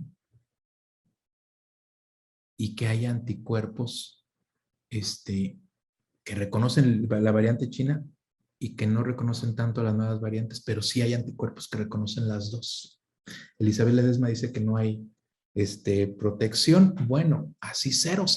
Si hubiera cero protección, todos ustedes y yo, que ya están vacunados, estaríamos infectados así, gravemente. Pues que en algunos virus iban a poder entrar probablemente, pero otros iban a ser neutralizados. Ok. Y entonces, ¿eso en qué se traduce si te llegaras a infectar con otra variante y estás vacunado? ¿Cómo sería esa infección o cómo sería esa enfermedad? Pues baja. Más ligera. Y eso es lo que está pasando en realidad. Hay gente que se vacunó, que se infectó. Sí se infectó porque hay anticuerpos que no reconocen al virus y los están dejando entrar, pero tiene anticuerpos que le están impidiendo la entrada a la mayoría de los virus y por eso las infecciones son menos severas. Entonces, debido a esto, pues ya la gente se estaba así como volviendo loca porque cómo que hay variantes y cómo que ya mutaron y cómo. Entonces ya se reunió un grupo internacional y les dieron denominación. Entonces, estas variantes genéticas han estado surgiendo y circulando por todo el mundo durante la pandemia. Eso desde que aparecieron, desde que apareció la enfermedad. En todas las enfermedades pasa lo mismo. Y estas mutaciones y las variantes se monitorean de manera rutinaria. Los laboratorios, e inclusive en México hay laboratorios que se dedican a monitorear si hay nuevas variantes. Y entonces se desarrolló este nuevo esquema de clasificación de variantes que se clasifican las variantes de acuerdo a su gravedad en 3 tipos de variantes. Variantes de interés, variantes de preocupación y variantes de gran consecuencia. Vean los nombres. Variantes de interés, pues nos interesan, ¿no? Nos parecen como interesantes. Variantes de preocupación, ya nos preocupan. Y variantes de gran consecuencia. Estas ya tienen pues otro significado. Vamos a ver qué significa cada una. Variante de interés, las primeras. Una variante de interés es que sí mutó, fíjense lo que voy a decir, sí mutó el virus, pero no cambió de color ninguna de sus proteínas. Sí mutó, pero no cambia de color. Entonces, pues no sirve de nada que mute porque los anticuerpos siguen reconociendo a la proteína completa. Lo pueden distinguir mediante estudio de su DNA. Su DNA ya no es el mismo, pero sus proteínas son las mismas. ¿Sí queda claro? O sea, es una variante de interés porque es diferente el DNA, pero las vacunas funcionan igual. Entonces, puede haber una neutralización reducida por anticuerpos, pero puede haber un aumento de la transmisibilidad, pero no son de gravedad. Y entonces se reconocen ya varias, ahorita estas son las 3 que puse, pero ya hay varias por ahí. La eta, la iota, la kappa, creo que ya está la mu por ahí, pero no, son de interés, no importa. O sea, si ustedes les dicen, no, pues te infectaste con una variante de interés, bueno, no pasa nada porque las vacunas te protegen contra estas variantes. Variantes de preocupación. Bueno, ya el nombre lo dice. Es una variante que se le denomina así porque hay evidencia de que, fíjense, se incrementa la transmisibilidad, causa enfermedad más severa. Por ejemplo, se incrementan las hospitalizaciones o las muertes. Se reduce significativamente la neutralización por los anticuerpos. La efectividad de las vacunas es reducida o ya no se puede detectar con el diagnóstico. Y de estas hay 4 en el mundo. la alfa, que se generó en el Reino Unido y está en todo el mundo, la beta, que se generó en Sudáfrica, la delta, que está en la India, que es ahorita la más famosa, y la gamma, que se generó entre Brasil y Japón. Estas son precisamente esas que ya le cambian un colorcito a las proteínas del virus. Entonces, ya se reduce la neutralización de los anticuerpos y se incrementa la transmisibilidad. Ahorita la delta es famosa porque es más transmisible que las demás variantes. No es más peligrosa, pero es más transmisible. Entonces la gente se enferma igual, pero se transmite más fácilmente. Y por eso pues es de preocupación. Pero los anticuerpos protegen, todavía con la vacuna todavía protege, aunque se reduce la protección. Por eso van a ver ustedes, van a escuchar mucha gente que está vacunada y que sí se infectó, pero ya la infección no es tan severa como si no estuviera vacunada. Estas son las variantes de preocupación. Son 4 ahorita. Nada más hay 4. No tenemos que preocuparnos por ninguna otra. A manera de comercial les comento que nosotros hicimos ahorita experimentos con nuestra vacuna que estamos probando y esta vacuna neutraliza las 4 variantes de preocupación. Ya probamos que va a neutralizar las 4. Estamos emocionados porque a lo mejor sí funciona. ¿Quién sabe? Esperemos que sí funcione. Bueno, y luego están las variantes de gran consecuencia. Este nombre ya es grave. Una variante de gran consecuencia ya presenta una clara evidencia de que las medidas de prevención o médicas se reducen significativamente. ¿Qué quiere decir? Que ya las vacunas no funcionan, que si había un tratamiento ya no funciona y que esa variante ya es tan diferente a la original que es como volver a empezar de nuevo. Afortunadamente, no hay variantes de SARS-CoV-2 que se eleven al nivel de gran consecuencia. No hay. ¿Y por qué no hay? Una hipótesis es porque ese virus es un virus que solamente penetra las células con una manita y abre una manija. No puede variar tanto su mano. No puede variarlo tanto porque si no, ¿cómo abre? ¿No? Si le cambia tanto la mano, ya no va a abrir la manija. Entonces tenemos la ventaja de que ese virus solamente abre las células con una sola mano. Y eso quiere decir que las vacunas seguramente pues van a proteger contra todas las variantes, aunque se reduzca la virulencia y nunca va a haber una variante totalmente diferente. Brenda. Gracias, doctor. Ahorita que comentó el tema de la vacuna de la universidad, yo tengo una duda y sí me lo han estado preguntando bastante en la coordinación. Una vez que salga, ojalá que todo pase bien y que nos aprueben la vacuna y que a lo mejor sea ya momento de que se va a aplicar, ¿qué va a pasar? Porque ya la mayoría de la población va a estar vacunada con otro tipo de vacunas, ¿no? Por toda la campaña que está pasando. ¿Esa vacuna de la universidad va a ser posible que se vuelva a vacunar a toda la población ya vacunada? ¿O cómo es que van a proceder una vez que se autorice? Sí, claro, es una muy buena pregunta y es una pregunta también que es relacionada con alguien que me preguntó hace ratito si se combinan las vacunas. Lo que nosotros pensamos y nuestra esperanza es que la vacuna se aplique pues como refuerzo, o sea, se autorice como refuerzo. Es una muy buena vacuna en el sentido de que es una vacuna basada en proteínas. Ya no les expliqué que son las vacunas basadas en proteínas, pero esas vacunas son más lentas de producir. Pero son muy buenas porque generan una respuesta inmunitaria muy potente. Nada más que son lentas en producirse. Entonces lo que nosotros queremos es demostrar que la protección se genera contra todas las variantes. Ahorita ya mandamos rediseñar nuestra proteína para que incluya pedacitos de la variante Delta, Alfa, Gamma, Delta y de la China, de la de Wuhan, y hacerla como una vacuna. Entonces nos estamos tardando pues más tiempo. Obviamente cuando, como bien lo dice Brenda, cuando ya nos apruebe COFEPRIS, si es que nos aprueba pronto, pues ya nos va a decir, ¿en quién las vas a probar si ya están todos vacunados? Bueno, déjenos probarlas como desafío, como refuerzo. Y entonces demostrar que esta vacuna en combinación con las que están ahorita probadas genera una respuesta inmunitaria eficaz Y eso tiene que ver con la posibilidad de que eventualmente se tienen que hacer estudios para demostrar si combinar 2 vacunas es permitido o no es permitido. No es tan fácil como yo voy a decidir qué vacuna me voy a poner, no es tan fácil. Las vacunas de vectores virales tienen sus desventajas, porque como ya les dije, si ustedes les dio un catarro de un adenovirus y se pone una vacuna de un adenovirus, es probable que ya no les sirva esa vacuna en una segunda o tercera vacunación. Entonces, eso es lo malo de las vacunas de vectores virales, que solamente se pueden aplicar 1 o 2 veces y después ya no sirven. Habrá que poner otra.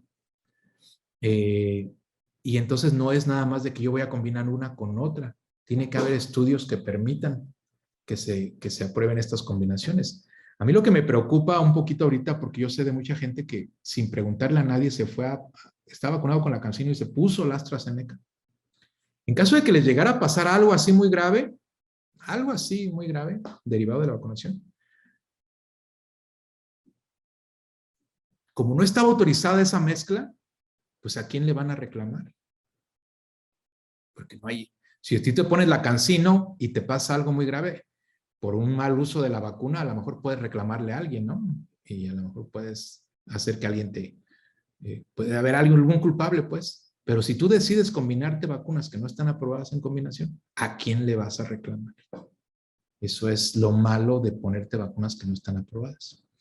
¿Qué viabilidad de aprobación por COFEPRIS considera que tiene? Ay, pues me piden un montón de requisitos y ya estamos bien fastidiados. Imagínense que me piden un requisito en donde tengo que demostrar que la vacuna no tiene efectos teratogénicos en las crías de los animales vacunados.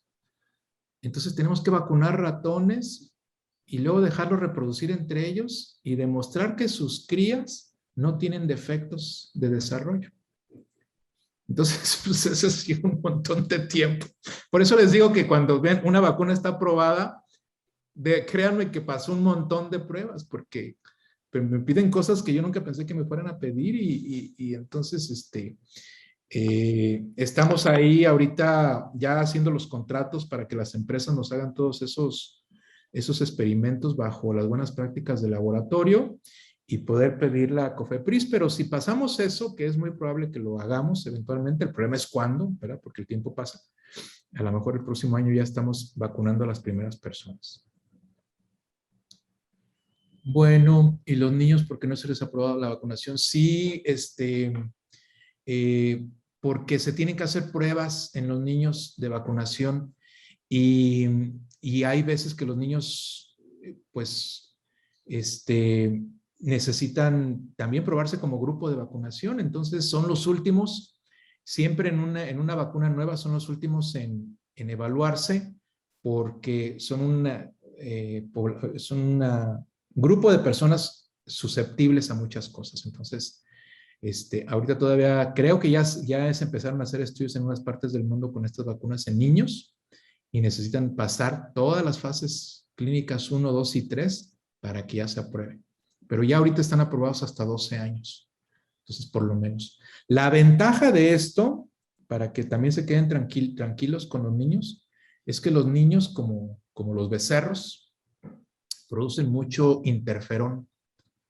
Los niños, las personas jóvenes producen mucho interferón y el interferón es una sustancia antiviral. Entonces a los niños no les da un COVID muy fuerte. Y esa ventaja les ayuda porque a lo mejor sí se pueden infectar, pero no se pueden enfermar. Y esa es una ventaja que tienen ahorita los niños, que no está reportada hospitalización de niños, ni mucho menos muertes por COVID en niños. No está. Los que se han muerto ha sido porque han tenido problemas muy serios, pero de antes. Estaban inmunocomprometidos, tenían cáncer o alguna cosa, pero los niños normales, saludables, les da un catarrito y ni cuenta se dan sin estar vacunados. Dice, aunque la vacuna de la web no está autorizada para aplicación en humanos, técnicamente ya se puede aplicar sin riesgo a las personas. Nunca me van a dejar aplicarlo sin riesgo a una persona si no ha pasado las pruebas preclínicas y si no lo ha aprobado COFEPRIS. Y les voy a platicar una historia. Hay gente que ha ido a mi laboratorio y me dice, doctor, yo me pongo como conejillo de indias, póngame la vacuna a mí y pruébela en mí y ya ahórrese todo el camino. Pues estaría muy bien, ¿no? Porque así ya me ahorro un montón de tiempo. Pero lo que va a pasar es que si a esa persona le llega a pasar algo, pues me van a meter a mí directito a la cárcel y ya no quiero más preocupaciones de las que tengo. Porque pues no puedes vacunar a una persona si no te estás autorizado por las agencias regulatorias. Y nunca me van a autorizar a vacunar personas si no pasé todas las fases preclínicas. Pero una vez que pase las fases preclínicas, por ejemplo, yo he hecho un montón de estudios en muchas especies demostrando que no les pasa nada más que se les inflama unos días aquí el sitio donde les ponemos a las cabras, a los conejos, a los ratones, a los cerdos, a los borregos, a las vacas. Ya casi me aventé toda el arca de Noé vacunando y a ninguno le pasa nada. Entonces yo estoy muy, muy confiado de que a las personas tampoco les va a pasar, pero hay que demostrarlo, pues. Y por ahí alguien había levantado la mano. Ajá.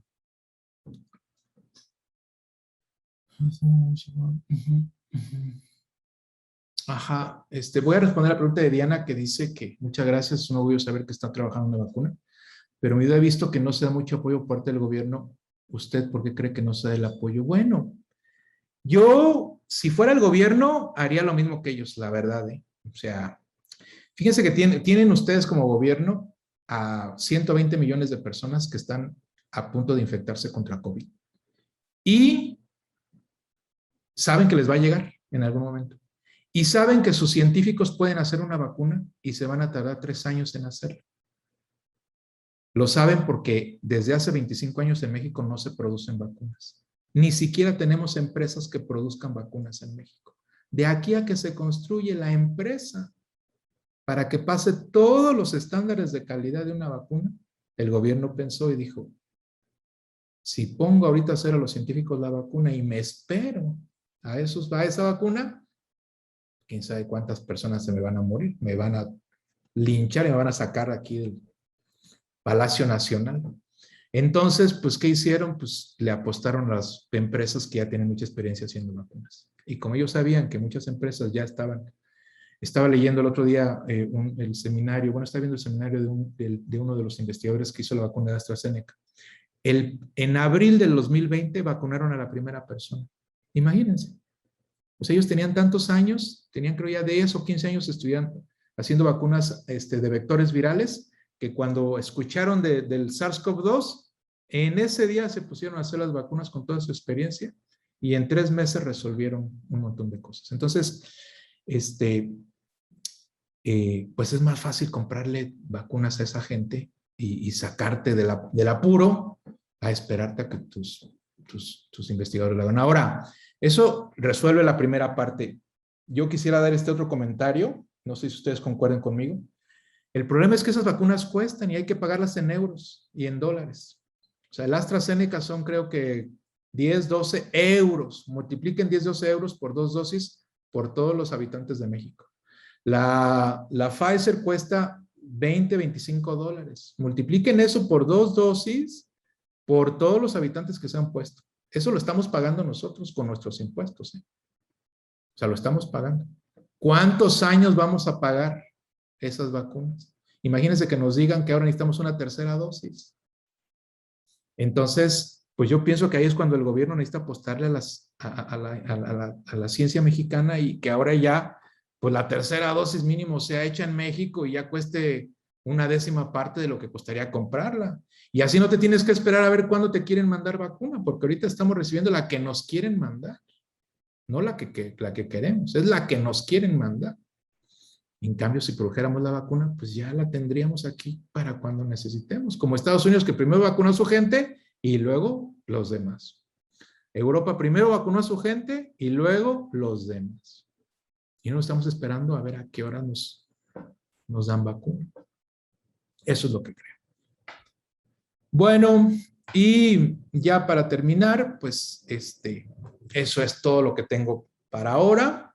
Les agradezco mucho. Ojalá que no los haya mareado con tanta información de inmunología, pero si tienen alguna duda, pues adelante. Doctor, me gustaría aprovechar para preguntarle si ahorita cuál es el medio que podemos utilizar para aportar al desarrollo de la vacuna. Gracias. Todavía está abierta la cuenta del vacunatón. Yo lo que quiero ahorita es, sinceramente, a ver si no me regaña Tere porque digo esto, pero yo lo que quiero ahorita es como tener más datos y generar más datos para ver que vamos por buen camino, y si ya necesitamos más dinero, pues entonces hacer otro vacunatón, pero ahorita con el dinero que tenemos, creo yo que estamos bien. Son experimentos caros los que estamos haciendo. Hay un experimento que necesitábamos hacer en Estados Unidos que cuesta 3 millones de pesos, imagínense. Y que no lo puedo hacer en México porque no tenemos en ninguna parte de México tenemos los laboratorios para hacer esos ensayos. Eso es muy frustrante.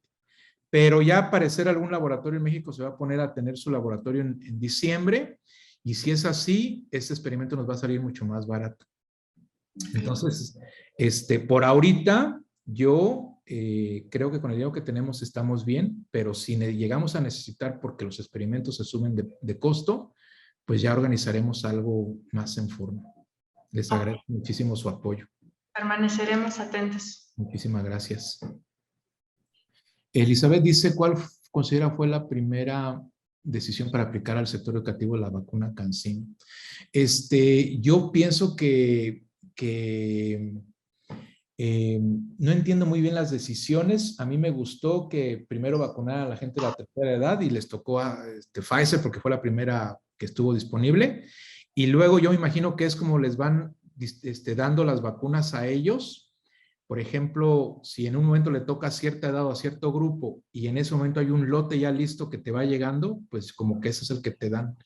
Porque yo pensé, por ejemplo, que la AstraZeneca, ya ven que en Querétaro están poniendo AstraZeneca a los jóvenes. Yo pensé que la AstraZeneca era para los jóvenes, pero no. Bueno, de hecho en Francia no les aplican AstraZeneca porque los jóvenes franceses les da una fiebre de aquellas y los pone bien mal.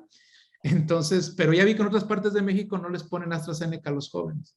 Entonces es la que vaya llegando, o sea, es la que te toca. Por eso ahorita, ¿cuál es la mejor? Pues no hay como una mejor. ¿Cuál es la peor? Pues no hay una peor. ¿Cuál me pongo? ¿Cuál no me pongo? Pues ahorita la que te toca. Ya cuando te las vendan, yo digo que ya cuando te las vendan, será muy buena la Pfizer, pero vas a pagar $25 por tu dosis. A ver. Digo, a lo mejor la pagarás para ti, ¿no? Pero si tienes 3 o 4 en tu familia, yo digo que ahí ya vas a empezar a buscarle el costo. Y ahorita, pues ponte la que te pongan, porque pues es gratis y no te va a costar. Después te las van a vender. Las personas no vacunadas sirven como agentes desde que es más fácil que mute el virus. Sí, pues ese es el problema. Las personas no vacunadas, el problema de las personas no vacunadas, que ellos a veces no lo quieren entender. Bueno, yo entiendo que hay personas que no se vacunan por cuestiones de salud, los que están inmunocomprometidos y no les recomienda el médico vacunarse. Pero las personas que no se vacunan son focos porque esas personas, su carga viral es mucho más elevada y transmiten más fácil el virus. Pero no solo eso, el problema de las personas no vacunadas que se infectan es que el virus muta en esas personas y las variantes van desarrollándose en las personas no vacunadas. La vacunación te protege a que no haya variantes. Es muy difícil que una variante nueva se genere en una persona vacunada porque la respuesta inmunitaria es muy fuerte y limita al virus a que mute. Por eso en la India desarrolló esta vacuna, esta variante de la India, porque pues, había tantos infectados que la probabilidad de que haya mutado así pues se dio relativamente fácil. A los que no se vacunaron con CanSino es cierto que habían vacunado nuevamente. Eso es lo que dicen, Mónica, dicen que se va a probar una segunda dosis creo que en octubre o noviembre, pero no yo he visto unas comunicados por ahí de notas de periódico, pero no sé si son oficiales, en donde decían que la empresa CanSino dijo que, pues pensándolo bien, ya dijo que su vacuna sí era de 2 dosis. Y todos los que nos habían puesto, porque dijimos que era un solo piquete, pues ya nos quedamos con el asunto de que, chin, otra vez nos van a vacunar, pero no han avisado oficial.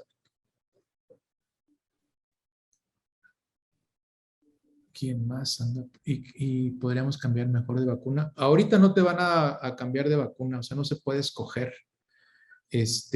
Salvo que tengas alguna cuestión, ¿no? Ya ven que, por ejemplo, en un municipio están poniendo una vacuna y en otro municipio otra, que si eres maestro te ponen una, entonces tú puedes irte a tu municipio a poner otra o ponerte la que eras como maestro. Eso se podía en algunas personas, pero en otras no. Pero no puedes como escoger una vacuna para ponerte, a menos de que te vayas a Estados Unidos ahí de vacaciones. Allá llegas y te dicen cuál quieres, escoges y ya te ponen la que tú quieras. Pero aquí en México todavía no. Bueno, pues Salma, no sé si haya resuelto las dudas, si tengan algún otro comentario. No tengo alguna pregunta por acá yo en chat privado. Compañeros, compañeras, si tienen otra pregunta, por favor, escríbanla. Okay. Me parece que quedó todo muy bien comprendido, la verdad, para hacer contenido, pues, específico, técnico. Nos lo explicó de una manera muy clara, lo cual yo le agradezco enormemente. Porque sí, o sea, nosotros vemos las cifras, vemos incluso términos técnicos y quizás nos los aprendemos de memoria, pero no comprendemos cómo funciona todo, ¿no? Entonces sí, yo creo que nuestros compañeros y compañeras quedaron muy satisfechos con la charla y bueno, lo podemos ver en los comentarios también. Muchísimas gracias. Nada más nos queda el examen oral que voy a aplicarles a todos ahorita. Ya, con eso la hacemos. Están listos para el segundo curso de inmunología avanzada. Bueno, muchísimas gracias a todos por su tiempo y ojalá que haya quedado claro. Muchísimas gracias, doctor. Hasta luego, que tengan buenas tardes. Que tenga buena tarde y gracias nuevamente.